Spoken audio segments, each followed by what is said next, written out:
मेरा प्रश्न ये है कि पिछले साल मेरी मम्मी और मेरे फैमिली मेम्बर्स कुछ जैन तीर्थ पे गए थे, शिखर जी, और घर पे सिर्फ पापा थे, कोई नहीं था। तो आते वक्त पापा का देहांत हो गया, मतलब अकेले ही थे पापा घर पे, और मम्मी वगैरह सब तीर्थ पे गए थे। तो मेरा पूछना ये है कि मम्मी इतना भक्ति करती है, पापा भी भक्ति करते थे, तो ऐसा क्यों? ये अच्छे लोगों के साथ ही ऐसा क्यों? मतलब कोई बीमारी वगैरह कोई नहीं थी। Sorry for that. ये प्रश्न सबके साथ होता है कि हमेशा अच्छे लोगों के साथ ऐसा क्यों होता है। देखिए क्या होता है, ये हमारी समझ का अंतर है बेटा। आप इंजीनियर हो, आप समझदार हो, पढ़े लिखे हो, थोड़ा सा दिमाग मेरे कहने की तरफ लगाइए, आपको समझ में आ जाएगा। इस संसार में जितने भी लोग हैं, ये सुखी हैं कि दुखी हैं?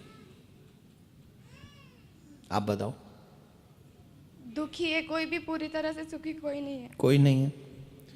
अच्छा, परमात्मा के यहाँ कोई ऑप्शन है दुखी होने का?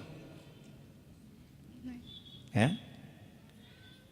परमात्मा के साथ कोई भी ऐसा ऑप्शन नहीं है उनके लोक में, उनके साथ में, जहां दुखी हुआ जा सके। हमेशा ऐसा होता है कि अच्छे लोग पृथ्वी जल्दी छोड़ते हैं। उसके पीछे रीजन है, क्योंकि जितने दिन पृथ्वी पे रहेंगे उतने कर्म होंगे उनसे, चाहे वो अच्छे हों चाहे वो बुरे हों। अच्छे और बुरे कर्म अगर होंगे तो उन्हें दोनों का फल भोगना पड़ेगा, और दोनों का फल भोगने के लिए बार बार पुनरपि जन्म पुनरपि मरणम पुनरपि जननी जठरे शयनम, बार बार जन्म लेना पड़ेगा, बार बार मरना पड़ेगा। और भगवान जिनको चाहते हैं कि उनकी पुनर्जन्म ना हो, उन्हें इसी जन्म में मुक्ति मिल जाए, तो भगवान उन्हें अतिशय शीघ्र बुला लेते हैं। मुझे अगर गलत नहीं हूं तो संत ज्ञानेश्वर कितने दिन रहे पृथ्वी पे? मात्र 21 वर्ष। मात्र 21 वर्ष। और 21 वर्ष में उन्होंने अपने सत्कर्मों से पूरे समाज को मार्गदर्शन कराया।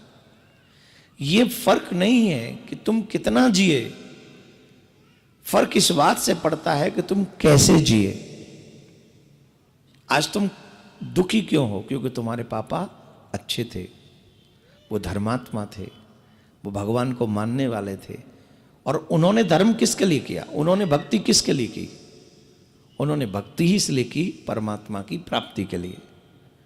तो उनको तो उनकी भक्ति का फल मिला, लेकिन क्योंकि आप बेटा हैं उनके, कोई भी संसारिक रिश्ता, हम कोई नहीं चाहेगा कि हमारे पिताजी हमको छोड़ के जाएं, तो उस नाते आपका दुख होना लाजमी है। लेकिन आप ये सोच के आनंद लीजिए कि आपके पिताजी को उनकी भक्ति का फल प्राप्त हुआ है, इसलिए आप दुखी मत होइए। हमारी नज़र में जो बुरा है, भगवान की नज़र में वो अच्छा है, लेकिन उसकी अच्छाई को हम देख नहीं पाते हैं, इसलिए हमें हमारे दृष्टिकोण से वो चीज़ बुरी लगती है।